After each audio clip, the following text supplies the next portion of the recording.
നമസ്കാരം, Tirurangadi today news അപ്ഡേറ്റ്സിലേക്ക് സ്വാഗതം. ചെമ്മാടിന്റെ ഹൃദയഭൂമികയിൽ ആമിയ ഗോൾഡിന്റെ 365 സുവർണ ദിനങ്ങൾ. ആമിയ ഗോൾഡൻ ഡയമണ്ട്സിന്റെ 1ാം വാർഷികത്തോടനുബന്ധിച്ച് കിടിലൻ ഓഫറുകളും ഒരു പിടി സമ്മാനങ്ങളുമായി ആമിയ വാർഷികാഘോഷം. മെയ് 10 മുതൽ ജൂലൈ 31 വരെയുള്ള ഓരോ ദിവസത്തെയും പർച്ചേസിൽ നിന്നും തിരഞ്ഞെടുക്കുന്ന ഒരു വ്യക്തിക്ക് ഒരു ഗോൾഡ് കോയിൻ ദിവസവും സമ്മാനമായി നൽകുന്നു. ജൂലൈ 31 നടക്കുന്ന മെഗാ നറുക്കെടുപ്പിൽ 1ാം സമ്മാനമായി കല്യാണ പാർട്ടികളിൽ നിന്ന് തിരഞ്ഞെടുക്കുന്ന ഒരു കല്യാണ പാർട്ടിക്ക് പണിക്കൂലി പൂർണ്ണമായി തിരിച്ചു നൽകുന്നു. 2ാം സമ്മാനമായി വാഷിംഗ് മെഷീൻ, 3ാം സമ്മാനമായി ഒരു ഡയമണ്ട് റിംഗ്. മെയ് 10 മുതൽ ജൂലൈ 31 വരെയുള്ള എല്ലാ പർച്ചേസുകൾക്കും സുനിശ്ചിതമായ സമ്മാനം. ക്രാഫ്റ്റഡ് വിത്ത് ട്രഡീഷണൽ ആമിയ ഗോൾഡൻ ഡയമണ്ട്സ്.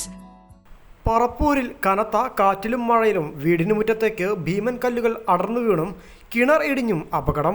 പറപ്പൂർ 2ാം വാർഡ് എടയാട്ടുപറമ്പിലാണ് വീടിനു മുറ്റത്തേക്ക് ഭീമൻ കല്ലുകൾ അടർന്നു വീണത്. വീട്ടുകാർ ഉള്ളിലായതിനാൽ വൻ ദുരന്തം ഒഴിവായി. എടയാട്ടുപറമ്പ് ഓഡിറ്റോറിയത്തിന് താഴെ 40 അടി താഴ്ചയിലേക്ക് തച്ചപ്പറമ്പൻ ഗഫൂറിന്റെ വീടിന്റെ മുറ്റത്തേക്കാണ് പാറക്കല്ലുകൾ അടർന്നു വീണത്.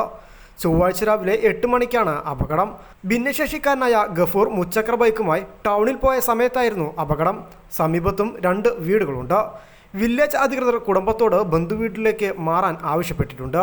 അപകടം നടന്നയുടൻ വാർഡ് മെമ്പറും പഞ്ചായത്ത് വൈസ് പ്രസിഡന്റുമായ EK സൈദുബിൻ, മുസ്ലിം ലീഗ് നേതാക്കളായ EK Subair master, VS Basheer master, AK Siddique, block member Nasar Parappur SVO Anil Puthanmadathil എന്നിവർ സ്ഥലം സന്ദർശിച്ചു. അതേസമയം പറപ്പൂർ ഇരിങ്ങല്ലൂരിലാണ് കിണർ ഇടിഞ്ഞു വീണത്. ഇരിങ്ങല്ലൂർ കൂമൺകല്ല് പാലത്തിന് സമീപം താമസിക്കുന്ന ബേരങ്ങൽ അഹമ്മദ് ഹാജിയുടെ കിണറാണ് ഇടിഞ്ഞ് മുഴുവനായും താഴേക്ക് പതിച്ചത്. തൊട്ടടുത്ത് മകന്റെ വീടുമുണ്ട്. 2 വീടുകൾക്കും കിണർ ഇടിഞ്ഞത് ഭീഷണിയായിരിക്കുകയാണ്. News bureau, Vengara.